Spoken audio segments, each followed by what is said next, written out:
Hello students, welcome to Yachana Science classes. How are you all? I hope you all are fine. As you all know that we are doing chapter number 1 and in chapter 1 में हमने दो classes हम कर चुके हैं. In first class we discussed about the living things, that what are their characteristics. In second class we discussed about the taxonomic categories, कि कौन कौन सी categories हैं, क्या taxonomic hierarchy है. Now today we are going to discuss taxonomic aids. The topic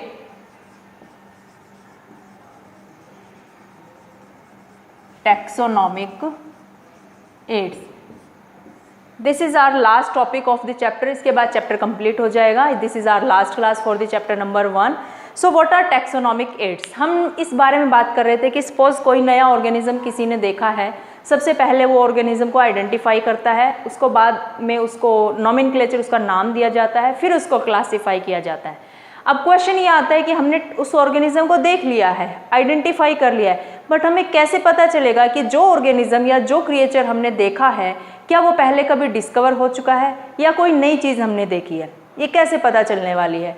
suppose हमें किसी चीज़ के बारे में पता करना होता है तो हम क्या करते हैं, किसी भी रेफरेंस पे जाते हैं, कोई बुक ढूंढते हैं, बुक नहीं तो किसी यू कैन से कि गूगल करते हैं या कोई डिक्शनरी टाइप कुछ भी, मीन्स हम ऐसा ढूंढते हैं, कोई रेफरेंस यूज़ करते हैं. तो taxonomic aids are nothing but they are help और they are references. They are references. किस तरह के रेफरेंस, मीन्स किसी भी ऑर्गेनिज्म को, क्रिएचर को हमने देख लिया, कोई नया प्लांट देख लिया, हमें नहीं पता वो नया है कि पहले कभी डिस्कवर हो चुका है, तो उसको पता करने के लिए हम किस रेफरेंस को चुनते हैं, वो होती है टैक्सोनॉमिक एड्स. तो किस तरह के टैक्सोनॉमिक एड्स होते हैं? These are of 2 types. First one is non living taxonomic aids. Second is living taxonomic aids. Non living taxonomic aids and living taxonomic. अब नॉन लिविंग में 2 टाइप हैं. First one is herbarium, second is museum. Clear? Herbarium and museum. नाम तुमने दोनों ही सुने हैं but ध्यान नहीं है कि ये क्या होते हैं, है ना. तो हर्बेरियम क्या होता है? हर्बेरियम एक तरह की शीट होती है. क्या होती है? एक तरह की शीट होती है. उस शीट पे देखो, मैं तुम्हें बना के दिखाती हूँ. एक शीट ली जाती है एंड साइंटिस्ट क्या करते हैं, सपोज उन्हें कोई प्लांट मिला, वो उस शीट पे उस प्लांट को ड्राई करके, प्रेस करके पेस्ट कर देते हैं. ठीक है. यहाँ पर उसकी डेट लिखी जाती है, किस डेट को ये मिला, प्लेस, किस जगह से कलेक्ट किया गया, यहाँ पर पर्सन का नाम आएगा, किसने इसको कलेक्ट किया है, यहाँ पर इसकी डिस्क्रिप्शन आ जाएगी, मीन्स कैसे इसके फ्लावर है, क्या इसकी लीव्स है, कैसे रूट्स हैं, कैसे स्टेम है, कैसे फ्लावर है ना. और यहाँ पर इसका scientific name, botanical name, you can say local name और कॉमन नेम. इस तरह की हर्बेरियम शीट होती है. Means what you will write in herbarium, it is a storehouse of collected plant specimen which are dried, सुखाया जाता है, pressed, press किया जाता है, and preserved, प्रिजर्व किया जाता है. किसके ऊपर? On a sheet. And then these sheets are arranged. These sheets are arranged according to classification. See, whenever you will go in your higher classes, suppose if you are not opting for NEET exam and you are just going for your degree exam, then you will definitely prepare a herbarium sheet. It is a storehouse of collected plant specimen. का एक store house होता है जिसमें पहले plant को क्या किया जाता है, ड्राई किया जाता है, फिर इसको प्रेस किया जाता है एंड देन उसको प्रिजर्व किया जाता है किसी शीट के ऊपर, उसके ऊपर पेस्ट कर दिया जाता है. And what is to return, क्या लिखते हैं ऊपर, किस डेट को वो जो है किसी ने कलेक्ट किया है, किस जगह से कलेक्ट किया है, किसने वो कलेक्ट किया है, क्या उसकी डिस्क्रिप्शन है, कैसे फ्लावर हैं, क्या लीव्स हैं, क्या रूट है, कैसा स्टेम है. Okay, and what is it's scientific name, what is it's common name, और लोकेलिटी, जिस लोकेलिटी में वो पाया गया है उसका क्या नाम है। तो इस तरह के प्लांट स्पेसिमेन को ऐसे कलेक्ट कर लिया जाता है। ऐसी बहुत सारी शीट बन जाती हैं, फिर उन शीट्स को अकॉर्डिंग टू क्लासिफिकेशन अरेंज कर दिया जाता है। ठीक है, अब हम सपोज हमने ये कोई प्लांट डिस्कवर किया है, मीन्स हमें कोई मिल गया है ऐसे ही कोई प्लांट, अब हमें नहीं पता है कि ये पहले डिस्कवर हो चुका है या हमने कोई नई डिस्कवरी किया है। So what we do, we go to herbarium, हम हर्बेरियम में जाते हैं और उन शीट्स को चेक करते हैं, पता लगाते हैं कि क्या ऐसा कोई प्लांट है, अगर है तो ठीक है, वो कौन सा हमें पता चल जाएगा, अगर नहीं है तो we have done a new discovery. Clear, so this is herbarium. Second one is museum. Now museum में क्या होता है, ये तो सिर्फ प्लांट के लिए था, म्यूजियम में क्या होता है, museum is for both plants and animals. So in museum plants and animals are preserved and they are preserved in form of in died form, मरे हुए की फॉर्म में ना, है ना, ये नॉन लिविंग की हम बात कर रहे हैं, यहाँ पर जिंदा नहीं होते हैं, डेड फॉर्म में उनको अरेंज किया जाता है। सी जो तुम स्पेसिमेन देखते हो, स्पेसिमेंस इन कंटेनर और jar in solution, formally in solution, formaldehyde का सॉल्यूशन होता है वो, तुमने स्कूल्स में देखा होगा, नहीं देखा तो when ever you will see that specimen होते हैं, कांच की बोतल होती हैं, उसके अंदर एक लिक्विड भरा जाता है जो फॉर्मल्डिहाइड का सॉल्यूशन होता है, उसके अंदर जो भी हमने प्लांट या स्पेसिफिकली तो एनिमल उसके अंदर डाले जाते हैं जार में, बट कुछ प्लांट्स भी होते हैं उसके अंदर हम डाल के रख देते हैं। Specially these museum are created in educational institute. ये कहाँ पर बनाए जाते हैं म्यूजियम, एजुकेशनल इंस्टीट्यूट्स में, स्कूल्स में, कॉलेजेस में, यूनिवर्सिटीज़ में ये म्यूजियम बनाए जाते हैं।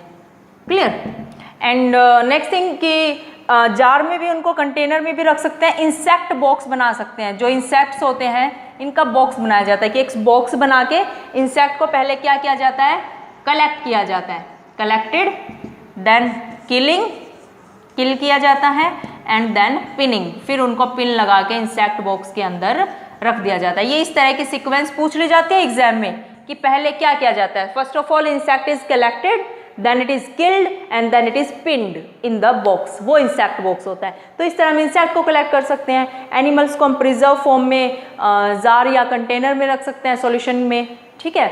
और इस तरह से स्टफ्ड एनिमल्स भी होते हैं, स्टफ्ड एनिमल्स म्यूजियम के अंदर स्टफ्ड एनिमल्स भी रखे जाते हैं। स्टफ्ड एनिमल्स कैसे हैं, सपोज हमें कोई पिजन की डेड बॉडी मिल गई है, तो पिजन के अंदर से हम उसका सारा मटेरियल खाली कर देते हैं, उसको खोखला बना देते हैं, उसके अंदर रुई भर देते हैं, है ना, कॉटन फिल कर देते हैं, तो वो स्टफ किया गया उसको, तो ऐसे होता है स्टफ्ड एनिमल। ऐसी भी बॉडीज रखी जाती हैं एनिमल्स की, समझ आया। तो ये हर्बेरियम और म्यूजियम दोनों ही नॉन लिविंग टैक्सोनॉमिक एड्स हैं which help us to identify the things. Next thing is living. अब हम लिविंग टैक्सोनॉमिक एड्स की बात करेंगे। लिविंग में भी दो टाइप पढ़नी है हमने। First one is botanical garden, botanical garden, and second one is zoological park, zoological park. Now see botanical garden, what happen in botanical garden, botanical garden are specialised garden, ये special garden होते हैं in which living plants are preserved for identification. Living plants को जहाँ पर रखा जाता है कि अगर तुमने कभी किसी बॉटनिकल गार्डन में विजिट किया है, whenever you go for colleges और university, then botanical garden are prepared in those campus, and वहाँ पर बॉटनिकल गार्डन में तुम देखोगे बहुत सारे प्लांट लगे होते हैं, बड़े बड़े भी, छोटे छोटे, सब हर तरह के प्लांट होते हैं। और वहाँ पर एक इस तरह की लेबलिंग बना दी जाती है, जहाँ पर प्लांट होता है प्लांट के आसपास इस तरह का बोर्ड लगा दिया जाता है, और इस बोर्ड पर उस प्लांट का नाम, common name, local name and scientific name as well as its family, means उसका डिस्क्रिप्शन वहाँ पर लिख दिया जाता है कि ये कौन सा प्लांट है। ये होता है botanical garden. Means botanical garden में लिविंग प्लांट्स को रखा जाता है और रेफरेंस के लिए, आइडेंटिफिकेशन के लिए, ठीक है। तो what you will write in botanical garden, these are specialized garden, these are specialized garden to preserve living plants, to preserve living plants। Clear. इसके एग्जाम्पल है, लाइक बहुत ही फेमस गार्डन है Q garden, It is in London. Kew Garden is in London. Next is NBRI. NBRI. This is in Lucknow, India. NBRI क्या है? National botanical research institute. National botanical research institute. Third one is national botanical garden. National botanical garden. It is in Howrah. It is in Howrah. Howrah कहाँ है? Kolkata. It is in Kolkata, India. Okay, तो these are 3 example of botanical garden. I hope it is clear. Next is zoological park. Zoo जिसको बोलते हैं, जू बोलते हैं ना. जू में बहुत सबने विजिट किया होगा, बहुत खुश होके जाते हैं सब बच्चे जू में, बड़े भी जाते हैं, है ना. तो जोलॉजिकल पार्क क्या है? यहाँ पर एनिमल को प्रिजर्व करके रखा जाता है, उनको प्रोटेक्टेड एनवायरनमेंट में रखा जाता है, उनको वो कंडीशन प्रोवाइड की जाती है जैसी वो उनकी नेचुरल हैबिटेट में थी. ऐसा करके क्या होता है, एक तो उन एनिमल्स को प्रिजर्व कर सकते हैं हम, दूसरा उनकी फूड हैबिट्स क्या है, कैसा उनका हैबिटेट है, क्या उनका बिहेवियर है, ये सब हम स्टडी कर सकते हैं इन जोलॉजिकल पार्क. सो जोलॉजिकल पार्क में लिखोगे wild animals. Wild animals are preserved in protected environments. Preserved in protected environments by human, है ना. और यहाँ पर उनकी क्या करते हैं हम? We can study food habits. उनकी फूड हैबिट्स को स्टडी कर सकते हैं एंड उनके बिहेवियर को स्टडी कर सकते हैं. थोड़ा खचपच हो गया है, but all things are clear in single thing. Means इस एक सिंगल राइटिंग सेशन में मैंने सब चीज़ें क्लियर कर दी हैं. सब तुम्हें इस साइड में लिखने से क्या हो जाता है, डिफरेंसेस क्रिएट हो जाते हैं, पता चल जाता है कि इसमें आपस में क्या डिफरेंसेस हैं, है ना. तो ये दो हैं जो बॉटनिकल गार्डन और जोलॉजिकल पार्क, यहाँ पर लिविंग प्लांट और लिविंग एनिमल्स को प्रिजर्व करके रखा जाता है. ये टैक्सोनॉमिक एड्स लिविंग है, और जो हमने हर्बेरियम और म्यूजियम किया है, ये दोनों ही टैक्सोनॉमिक एड्स कैसे हैं, नॉन लिविंग है. तो ये हमें हेल्प करते हैं ऑर्गेनिज्म को आइडेंटिफाई करने के लिए, उनकी फूड हैबिट पता करने के लिए, उनका हैबिटेट पता करने के लिए, बिहेवियर पता करने, सब चीज़ें हमें पता चल जाती है. I hope it is clear. You can take screenshot to make the notes. Done. Next, a small topic is left. Then our lecture will be completed. Next topic जो है हमारा वो है keys. Key means चाबी. Yes, चाबी वाली की. चाबी से सब कुछ चाबी से लॉक खुल जाता है ना हमारे. ऐसे ही की से किस चीज़ का लॉक खुल जाता है? नॉलेज का लॉक खुल जाता है. See, keys. Now what are keys? These are used to identify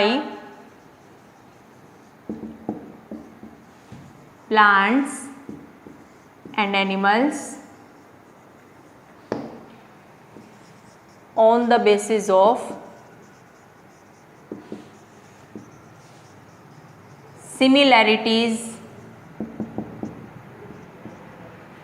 and dissimilarities.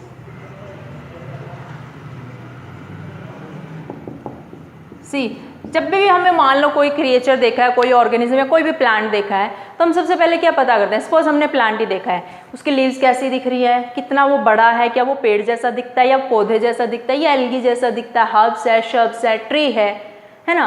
कैसी उसकी लीव्स हैं, कितना उसका थिक स्टेम है, कैसे उसके फ्लावर्स, हम ये चीज़ें देखते हैं, है ना. फिर उसको मैच करते हैं.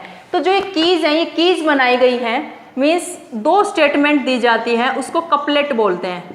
2 स्टेटमेंट दी जाती है, 2 statements are given which are contrasting to each other, जो एक दूसरे के अपोजिट होती हैं. ठीक है.